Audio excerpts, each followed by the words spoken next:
Timothy Cope, thank you so much for visiting with us at the Chennai Storytelling Festival 2022.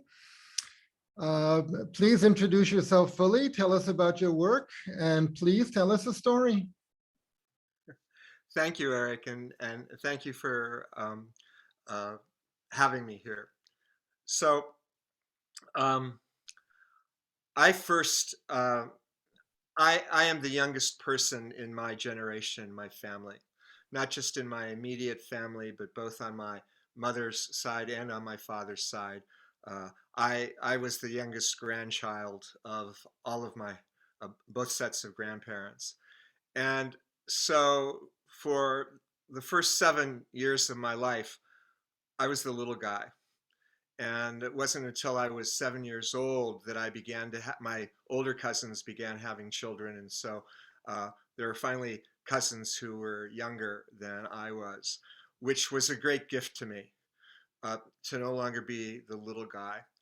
And pretty quick, as soon as my younger cousins began to get to be verbal, I began to tell them stories. And so that's how I first got into storytelling.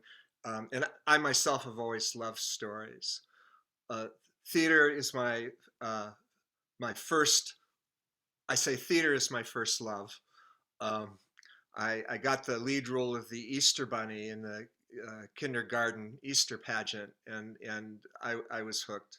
You know, when I was 6. Um, I'm not a professional storyteller, but more than 30 years ago, um, the shamanic path became my principal spiritual path. Uh, and of course, that's full of myth and story, and you find your own interaction with the spirits. And when I teach, I often tell stories. When I'm working with clients, sometimes I tell stories. I was active in, I know I'm going on a little bit, but my story is pretty short. So um, I was active for many years in the storytelling community here in Minnesota, and I kind of slowly grew away from that, and have just recently come back to that through Chris Anderson and the Men's Folktale and Gardening Club um, story circle that went global with the pandemic and with Zoom. And so I've been active in that for a couple of years and listening to stories and occasionally telling stories. And so the story that I would like to um, tell you tonight is one that you probably all know, but this particular telling came to me many, many years ago, and so I'd like to share it with you.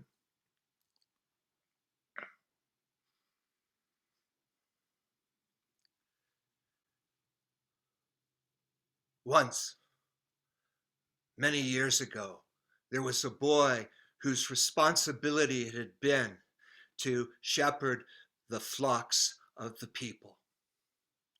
Many were the days and nights he kept steadfast vigil in the hills and pastures surrounding the town.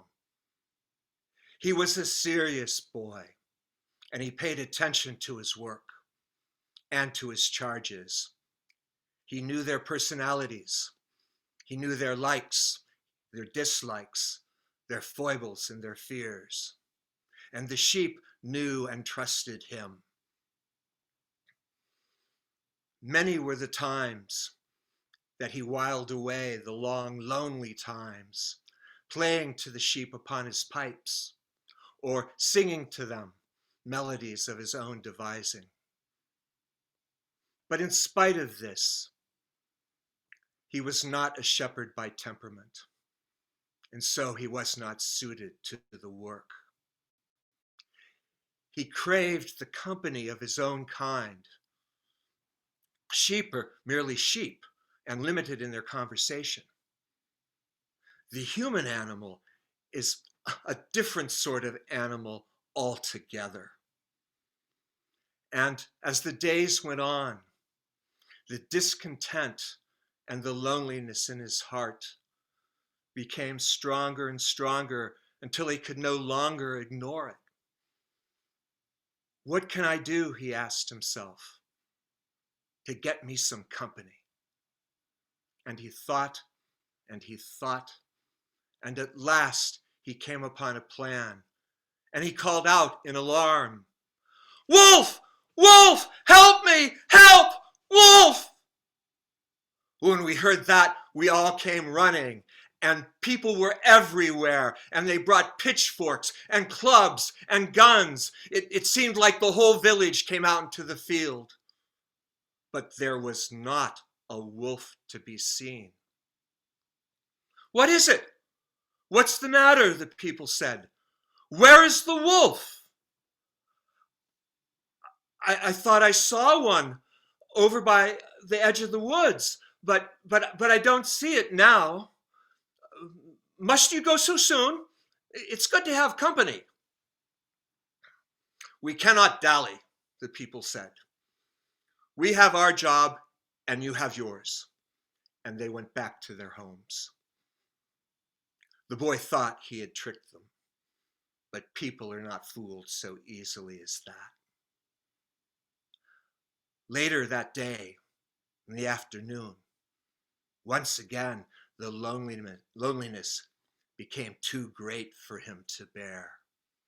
And so once again, he called out, "Wolf! Wolf! Help me! Help! Wolf!" Oh, what a to-do that caused. And we all came to answer the call. And once again, people were there brandishing their pitchforks, their clubs, and their guns. And once again, there was not a wolf to be seen. The people became angry. "Why do you call us out? Where are the wolves?" I was afraid.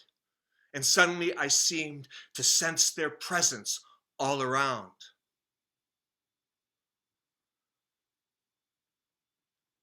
"Why do you joke with us? Do not joke with us. Life is not a game." And then the people went back to their homes and left the boy alone. Let us not consider the sheep as worthy companions. And when he was alone, then Grandfather Wolf came out from the edge of the woods where he was hiding and stood before the boy. And when the boy saw him, he cried out a third time, "Wolf! Wolf! Help me! Help! Wolf!" But this time, though they heard his cries, the people did not come, for they did not believe him. And then all the wolf folk came running. What a great feast was had that day. And when at last the people realized what was happening, and they rushed into the fields with their pitchforks, their clubs, and their guns, it was too late. The flock had been carried off, and the fields were left bloody and desolate. "I called," said the boy, "and you did not come." "When you called before," said the people, "there was no need. Why should we have thought you had need now?" And then the people banished the boy. And they said he had no place among them, and he could not ever return to the village again. And they returned to their homes and left him alone. When the sun was setting, Grandfather Wolf came out of his hiding place a second time and stood before the boy. This time, the boy did not cry out. "Thank you," said Grandfather Wolf, for the sheep? When the boy said nothing, Grandfather Wolf went on. We would have come when first you called, but there were so many people. Still, we are with you now. Tell me, please, your trouble. When the boy heard that, his eyes got very wide. But still, it took him a long time to speak. And when at last he did, he said, I have no place. Grandfather Wolf nodded his head. Then come stay with us. You will be welcome. And saying that, he turned about and went back into the woods. The boy held back for just a moment, and then he followed after. And that is the story of how he came to us.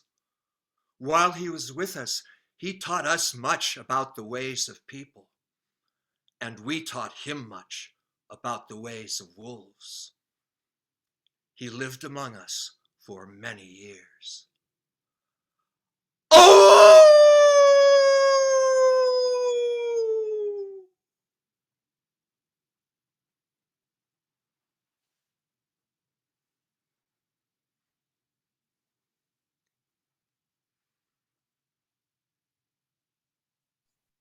Okay, thank you. You're welcome.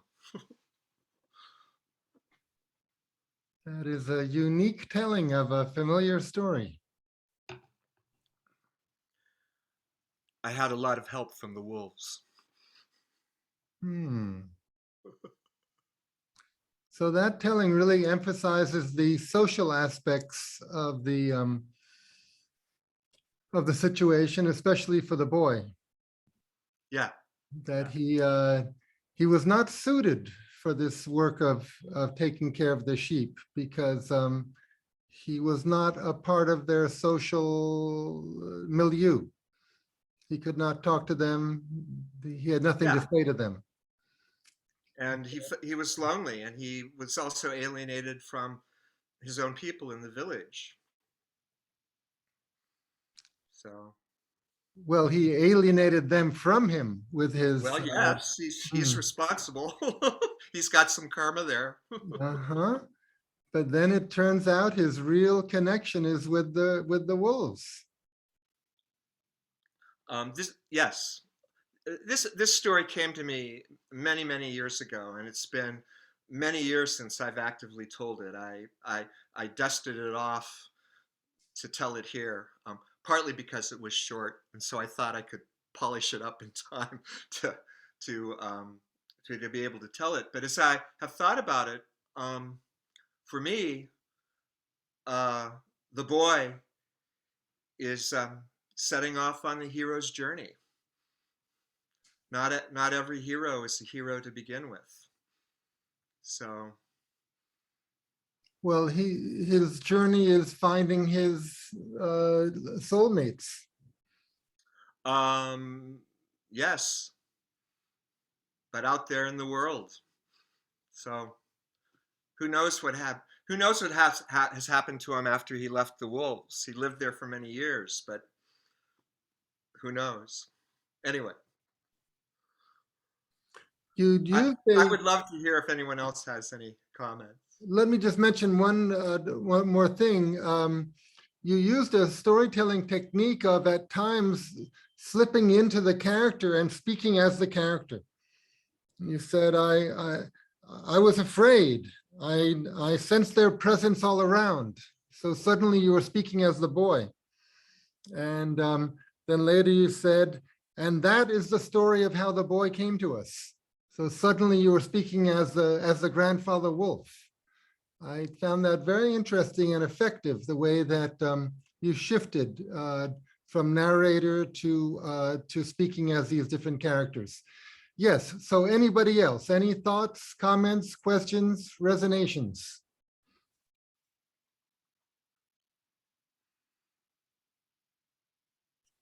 Hi, I'm Kelly.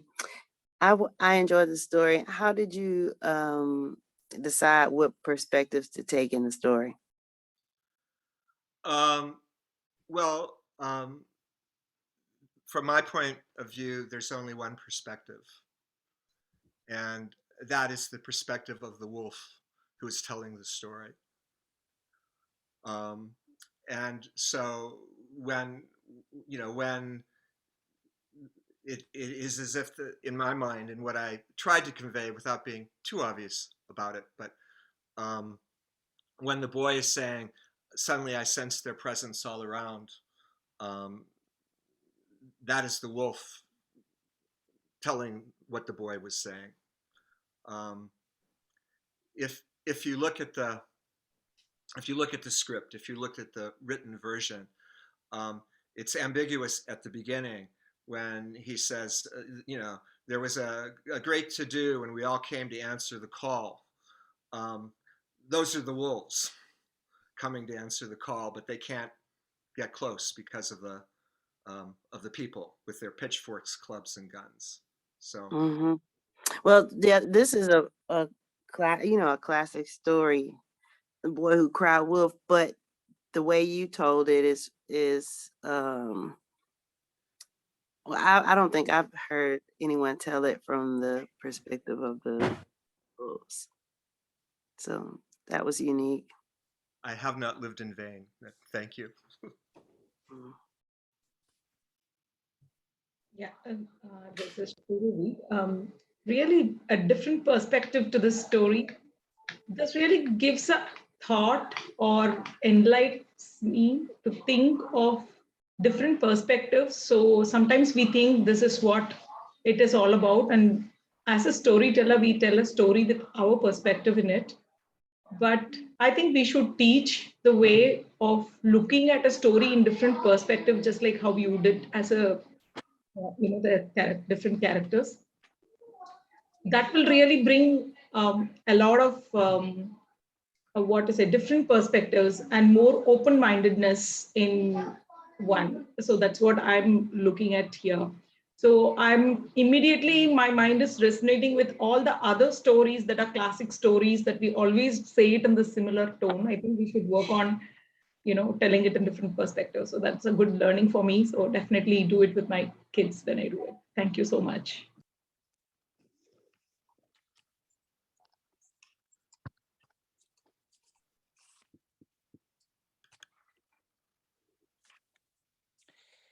This is Angela. Can I share a connection? Go ahead. Um, I'm wondering if any of you are familiar with a book called I'll turn on my video here. If you're familiar with a book called Second Nature, it is a novel by Alice Hoffman. And I don't know if you're familiar with her work, but her books are generally have to do with someone who comes to a community or a family, and they bring this whole new ball game to the community. And the novel sort of works with that. So Second Nature has to do with a fellow being brought to a hospital who was raised by wolves from the time after he was 3. And a woman's husband works at a hospital, and she comes in to see him and sees this fellow on a gurney and just decides to take him home. And so she gives him a place to live. And it's just fabulous because he has had this time in nature and this connection with the wild. And now he's, and he's human. He's always been human. But one of my favorite moments is he goes to a dinner party in the neighborhood, and he recognizes there's a fellow who is somehow, for some reason, jealous of her. I think she gets separated from her husband or is already on the way there.